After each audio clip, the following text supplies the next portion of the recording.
Sukihotu Namo Buddhaya. Pemirsa Bodhi Wirya TV dimanapun berada, salam jumpa dengan Romo di sini dalam live streaming channel Bodhi Wirya TV. Pada Bodhi Wirya Wacana atau Mimbar Agama Buddha kali ini, kita akan bersama-sama membahas tentang seputar meditasi. Terkhususnya Romo akan membawa tentang 5 rintangan batin atau panca niwarana pada saat melakukan meditasi, ya. Hal ini sangat penting untuk dijelaskan karena banyak sekali di antara kita yang melakukan meditasi tapi tidak mengalami kemajuan, tidak mengalami perkembangan yang signifikan dalam meditasinya karena mereka memiliki pengetahuan yang sedikit, mereka memiliki pemahaman yang kurang lengkap, sehingga mereka tidak memiliki cukup right attitude atau sikap yang benar pada saat mereka melakukan praktek meditasi.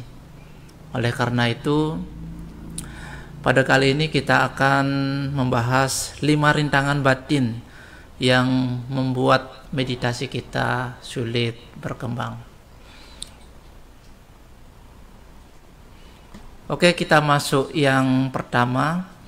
Rintangan yang pertama adalah nafsu indrawi atau kama canda. Kama canda itu artinya adalah keinginan untuk memuaskan hasrat nafsu kita. Jadi misalnya pada saat kita mau bermeditasi, kemudian tiba-tiba ada keinginan misalnya makan bakso, atau tiba-tiba ada keinginan untuk pergi jalan-jalan ke pantai gitu ya, atau mungkin pingin nonton video di TikTok atau di YouTube. Nah, itu akan mengganggu atau membuat meditasi kita akan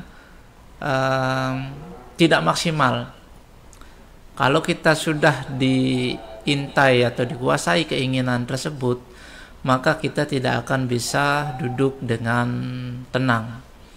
Oleh karena itu, memahami cara kerja dari kama canda atau keinginan untuk memuaskan nafsu dan mempelajari bagaimana caranya agar kita terbiasa untuk melemahkan dan melenyapkannya pada saat bermeditasi adalah salah satu cara untuk membuat meditasi kita maju dan berkembang.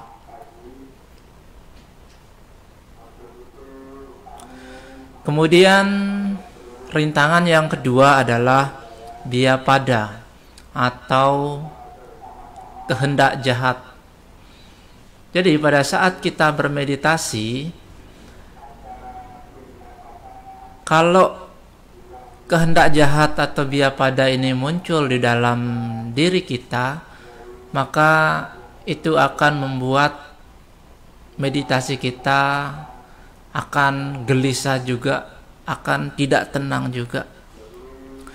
Karena apa?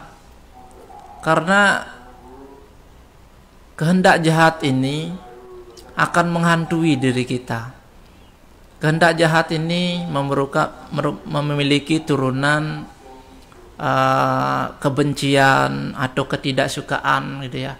Misalnya pada saat kita bermeditasi, kita mendengar suara berisik di sekitar kita, kemudian di dalam pikiran kita gerundel, kita tidak terima, kenapa sih orang lagi meditasi kok pada berisik, kok pada ribet gitu ya. Nah, itulah salah satu dari cara kerja vyapada. Dan cara kerja yang lebih luas lagi adalah kehendak jahat untuk menyakiti orang lain. Mungkin kita mengingat orang-orang yang menyakiti kita, orang-orang yang tidak kita sukai, kemudian kita timbul keinginan jahat. Besok mau balas dendam, besok mau menyakitinya juga. Kalau hal ini muncul di dalam diri kita, maka meditasi kita tidak akan berkembang maju. Meditasi kita tidak akan bergerak ke arah yang positif. Malah justru kita mengembangkan yang namanya kebencian, yang namanya sifat-sifat dari marah. Jadi ini penjelasan tentang niat jahat ya, atau biapada. Kemudian yang selanjutnya adalah kelambanan dan kemalasan atau dinamida. Nah, biasanya kalau kita meditasi rata-rata sebagai pemula itu kita akan cenderung mengalami yang namanya rasa ngantuk. Kita menjadi lemas, tidak bersemangat, baru meditasi sebentar sudah kepalanya sudah sempoyongan ke depan, ke belakang. Ini artinya kelambanan dan kemalasan itu sedang bekerja. Jadi kalau kelambanan dan kemalasan ini bekerja, maka meditasi kita pun tidak akan berkembang. Kita malah akan terjebak di dalam kebiasaan buruk, yaitu ngantuan. Hasil meditasi kita malah kita jadi orang yang ngantuk, orang yang malas gitu ya. Kenapa? Karena kita latihan meditasi malah itu yang kita kembangkan. Kalau kita tidak mengerti bagaimana cara menangani kelambanan, kemalasan, rasa ngantuk ini. Salah satu trik yang bisa digunakan, yang bisa kita gunakan untuk mengatasi kelambanan dan kemalasan ini antara lain dengan menerapkan pola hidup disiplin dan sehat di dalam keseharian kita. Misalnya pada saat kita mau istirahat tidur tepat, jangan sampai terlalu larut malam. Itu akan membantu kita ketika meditasi akan menghilangkan rasa ngantuk karena kita sudah beristirahat yang cukup. Kemudian yang selanjutnya adalah kita makan makanan yang sehat. Dengan makan makanan yang sehat, tubuh kita akan segar, tubuh kita tidak akan loyo. Kemudian yang selanjutnya adalah membersihkan diri. Jadi sebelum kita bermeditasi, kita bisa mandi terlebih dahulu agar tubuh kita segar, agar rasa capek, rasa gerah itu hilang sehingga tidak ngantuk pada saat kita melaksanakan meditasi. Kemudian tips berikutnya, jangan terlalu banyak makan atau jangan makan sampai kenyang. Mungkin 1 jam sebelum meditasi. Karena itu pasti akan menghasilkan rasa ngantuk. Jadi harus kita mengurangi porsi makan kita agar supaya pada saat kita bermeditasi hawa kenyang kita itu tidak akan tidak membawa kita ke rasa ngantuk.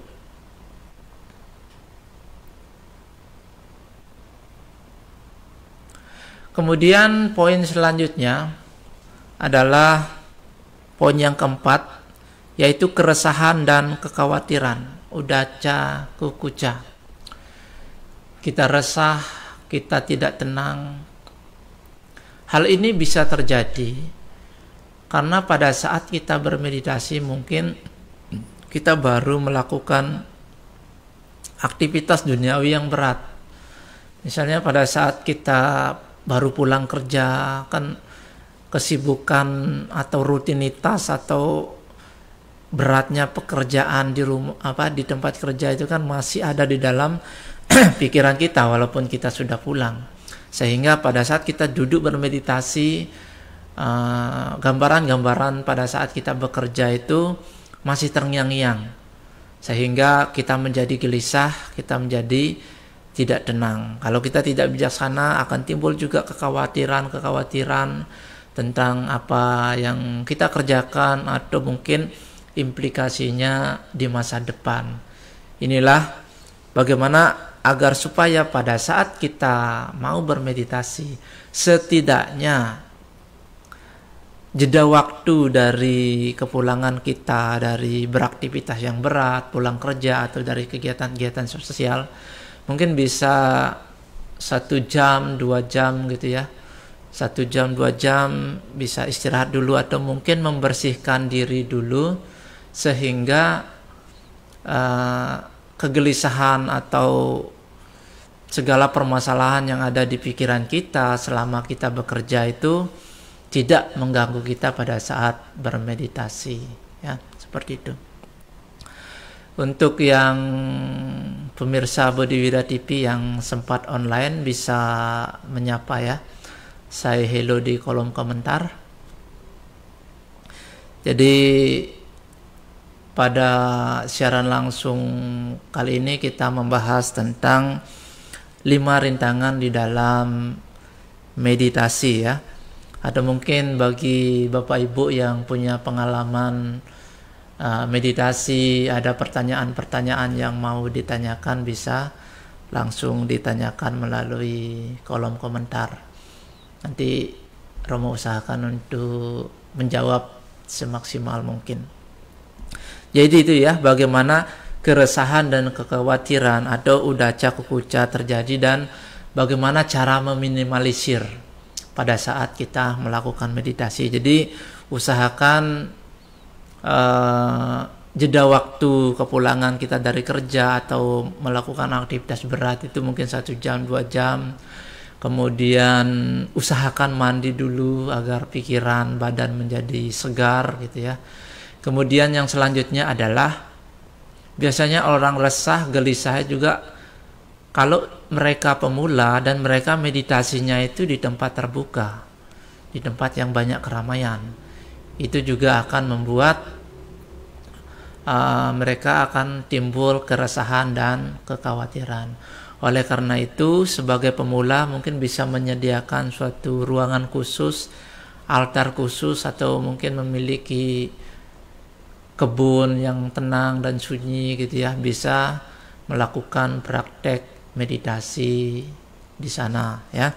Ini akan membantu mengkondisikan agar keresahan dan kekhawatiran kita ini bisa diminimalisir. Tetapi pada saat kita sudah terbiasa bermeditasi, sesungguhnya dimanapun kita berada, khususnya dalam teknik meditasi Vipassana Bhavana, dimanapun kita berada, kita bisa memaknai dan melihat dengan bijaksana segala objek yang datang, baik itu eksternal, internal, termasuk kegelisahan dan kekhawatiran kita bisa kita analisa untuk sebagai objek di dalam meditasi kita. Kemudian yang terakhir adalah keraguan-raguan. Jadi keraguan-raguan ini itu berhubungan dengan latihan yang kita jalani.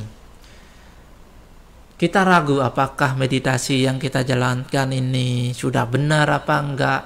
Kita ragu apakah objek meditasi yang kita pakai ini sudah cocok apa enggak ya. Pada saat kita praktek, kalau keraguan-raguan itu terus muncul dan menghantui kita, maka meditasi kita akan terasa berat.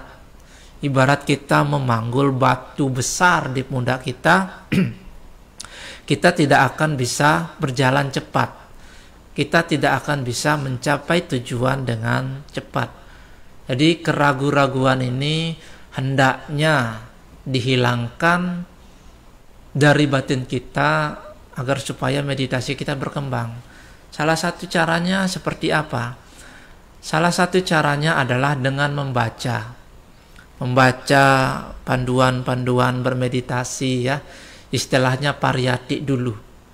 Kita mengembangkan kebijaksanaan dari hasil belajar dulu. Sutamaya panya ya, kebijaksanaan dari hasil belajar. Itu yang kita jadikan pedoman untuk mempraktekkan meditasi. Dengan begitu tidak ada ragu-ragu, tidak ada ketakutan di dalam kita mempraktekkan meditasi yang kita inginkan. Kemudian yang kedua adalah mencari guru yang kompeten atau mencari mentor.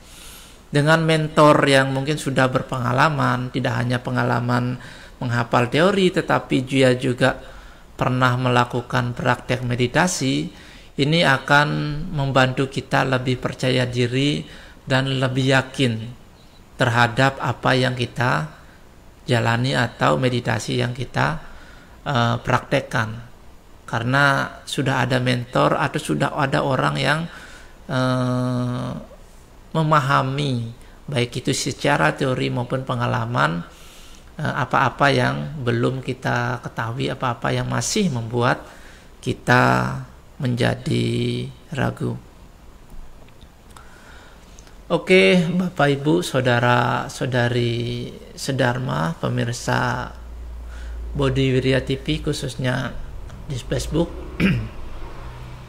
Demikian kelima rintangan batin yang biasanya menghalangi para meditator untuk mencapai perkembangan meditasi yang lebih lanjut. Jadi yang pertama ada kama canda atau keinginan nafsu. Yang kedua ada biapada atau kemauan jahat. Yang ketiga ada tinamida atau kemalasan dan kelamandan. Dan yang keempat ada udaca kukuca atau keresahan dan kegelisahan. Dan yang terakhir adalah wicikica atau keraguan-raguan. Dengan memahami kelima rintangan ini, diharapkan kita jadi tahu bagaimana caranya untuk tidak terlibat dan terjebak di dalam rintangan-rintangan ini, sehingga meditasi kita bisa berkembang dengan pesat ya. Oke, Bapak Ibu, saudara-saudari sedharma yang berbahagia, demikian Dhamma Wacana Bodhi Wirya TV pada malam hari ini. Semoga ada manfaatnya bagi kita semua, bagi para upasaka, upasika, Bapak Ibu praktisi meditasi yang mau bertanya tentang seputar meditasi atau mungkin mau berbagi pengalaman meditasi, bisa inbox di Facebook Bodhi Wirya TV channel atau bisa komen di YouTube Bodhi Wirya TV atau bisa menghubungi Romo di 0812-955-6808 ya. Jadi para upasaka, upasika, Bapak Ibu bisa menanyakan berbagai hal seputar meditasi, baik itu vipassana bawana maupun samatha bawana. Oke, demikian apa yang bisa Romo sampaikan. Sebagai penutup, sambutlah salam kasih di dalam Dhamma. Sukihotu, Namo Buddhaya.